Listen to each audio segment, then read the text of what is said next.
Professor Dr. Shokku Ghosh, as he has already mentioned, is a great friend of a lifetime, and he is very talented. And especially for today, I can tell you that he has actually conducted the operations of a major newspaper in Kolkata and Delhi. It's not my job to present his bio, but I can just say that I wish him all the best, and I'm sure Amity will be benefited by his presence. Because today is Press Freedom Day, I have made a brief presentation on public relations, the fifth pillar of democracy. I will take about just 15 minutes of your time, and especially for the students, I think I'll have something to convey to you. Democracy, as we know, elections are on the way, that it runs on trust. And is the media, is the press able to produce trust among the citizens? Because everybody is having a different version of what the reality is. So what should be the way forward? I give a very relevant today's thing, this Humayun Kabir's video that has surfaced this is a clip from ABP, I will not show you, ABP, and this is a very contentious issue. Is this a sting operation? Prime Minister has said in open platform, not alluding to anything, but saying that one should be careful of fake AI videos. And of course, the other side has said it is a real thing. But what I did, I took that clip to Deepware, one of the softwares, and see what it had to say. Number one, the needle is in the green position. That means it's probably not fake. But look at the detailed results. In Avatar Fly, if you can read it, it is saying it could be suspicious. But the other engines are saying it is probably not fake. And one of the ways in which they determine whether it's fake or not, for example, the blinking of the eyes, the position of the eyes, and there are so many other algorithms that try to determine whether a video is fake or not. So this is a live issue. We are even now not sure. 76% sure it's not fake, so 26% sure it's fake. So the line is very blurred in today's, even in video, audio, visual media. There is a crisis of trust, as we just saw, whether the video just shown was real or not. There has been a suggestion that, in Facebook you get a blue tick to say that it's a real profile and not profile. So somehow, perhaps a blockchain kind of a stamp in future will be required that he is really Arnab Bosu and not his fake. Today is the Press Freedom Day. We don't know what is news. Is it a paid content? Is it a paid news?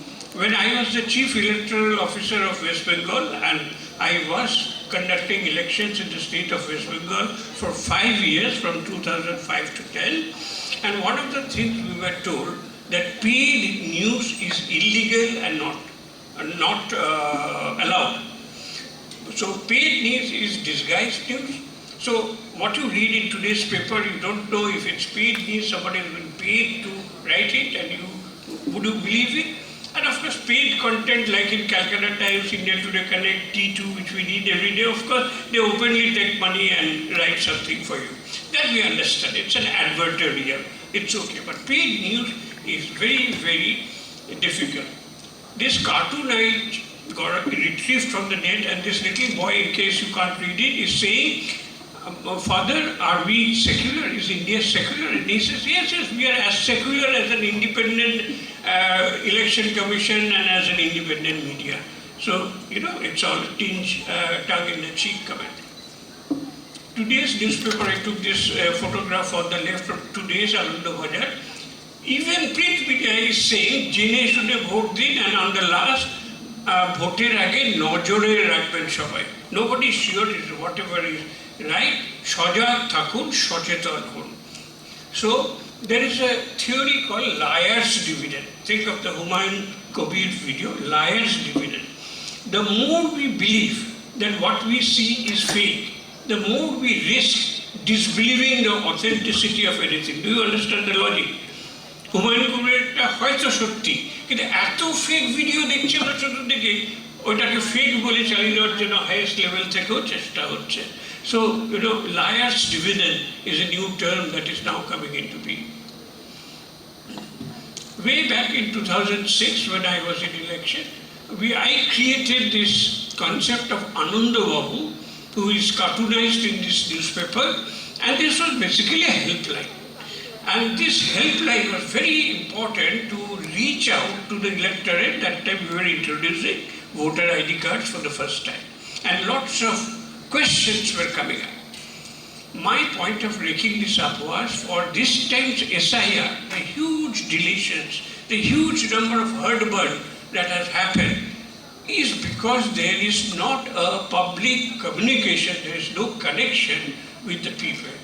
If an Ananda Babu in its advanced form could have been there, whom anybody could have consulted and cleared their doubts, much of this herd burn about the present thing in SIR that is going on perhaps could have been avoided. Of course, nowadays nobody reads papers. Take it with a pinch of salt. Not nobody, most people are in the social media, and therefore political parties have a toolkit. Direct outreach, WhatsApp groups and podcasts, we all know, bulk SMS and missed calls, automated voice calls. In fact, that's a picture, cartoonized version of me. Only yesterday I got this phone call. My phone creates a red alert, it's Airtel, that it's probably a scam, but still I wanted to see how it's going. And it said, for the coming elections, if you vote for X party, X was mentioned of course, put 1, 2, 3 and so on. So these are the ways in which political parties are doing AI voice cloning, personalized video messages, AI generated reels and content. There is a war room actually. I read somewhere that one of the major parties in Bengal election, they have already produced 10,000 reels and put it out on the social media. And the other group has also got a war room, the strategy, content, distribution. It's a huge army of people who are working. Point for the students, this is where the future is. If you want to create a new thing, think of IPAC and their RD. So the need of the hour is AI-powered PR. The 2014 elections in Bengal, in India, was called the Twitter election. 2019 was called the WhatsApp forward election. 2024, the parliamentary election was called, in which AI was starting to get integrated, but 2026, almost everyone agrees that it's an AI-powered elections. And this graphic, which you cannot read, basically the right-hand side talks about how AI can influence voters and others, and the left side, how disinformation can be detected by AI. Somebody has commented that AI is like an arms race. Pakistan and India are fighting, for instance, but the F-16s and the F-22s are supplied by the same thing. So it's an arms race also in the AI world. Emerging trends, 2 or 3 slides and I will end. One is helplines are now changing to AI voice chatbots. We are very fond of, typing texts and getting answer from ChatGPT, but that puts people in the rural areas at a disadvantage. But if they can speak Bangla or Hindi or English fluently, which they can, this is going to be very good. So helplines must now have a voice thing also. This is what is coming more and more. And there is this question of predictive PR. Even before a major event happens, you can kind of get a signal reader. In fact, there is a widely known software called Signal AI, which can scan for your company whatever is being posted anywhere in the social media, and anything that beeps on the left side with a green thing means it's not serious. But when it tries to become conjugating into a national media kind of a thing, it will give you red signal, and it is time to take note and do corrective actions. Many people have benefited. Predictive policing is there, predictive accident prevention is there, predictive PR is also coming.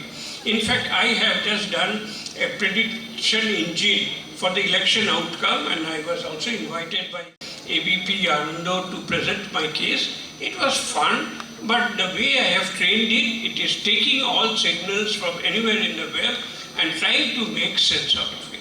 So this is also an area in which in future PR is going to go. We all know about SEO, talking about brand advertising and other things, search engine optimization, but it is nowadays nobody goes to Google. Nowadays everybody asks ChatGPT and Gemini and Claude and Perplexity and what have you, Meta.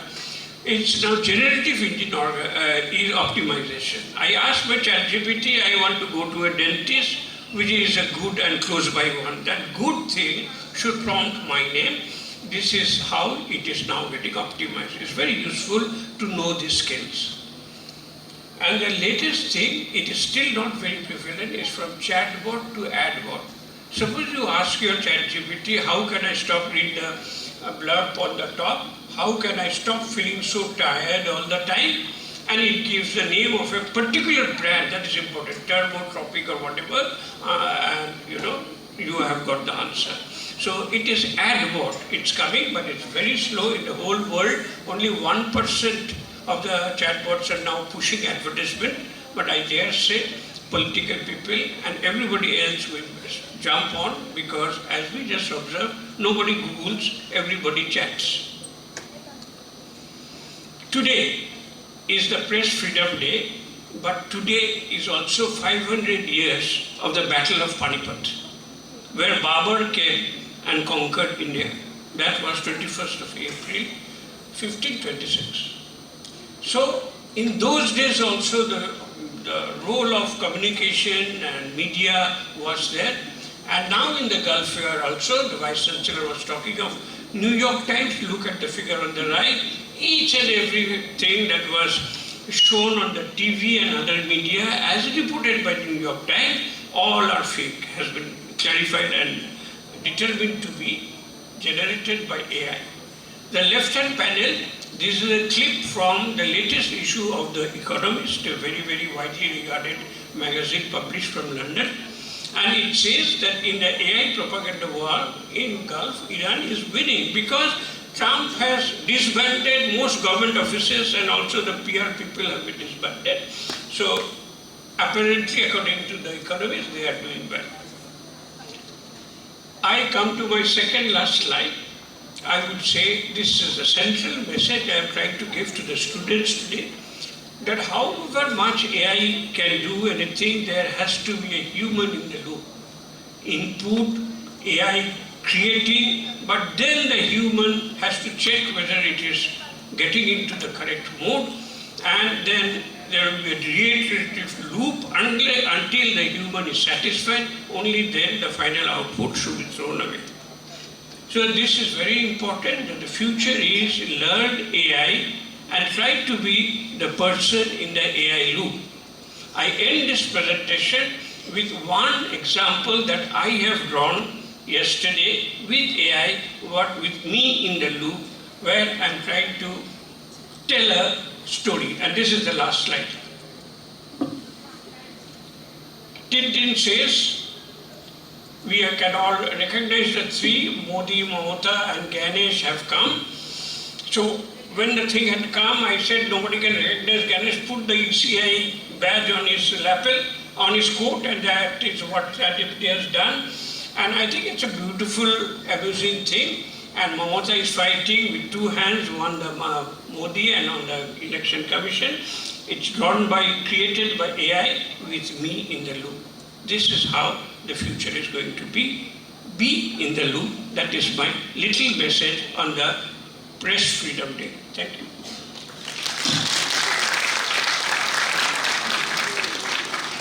Thank you so much, sir, for this, especially the cartoon. We loved it.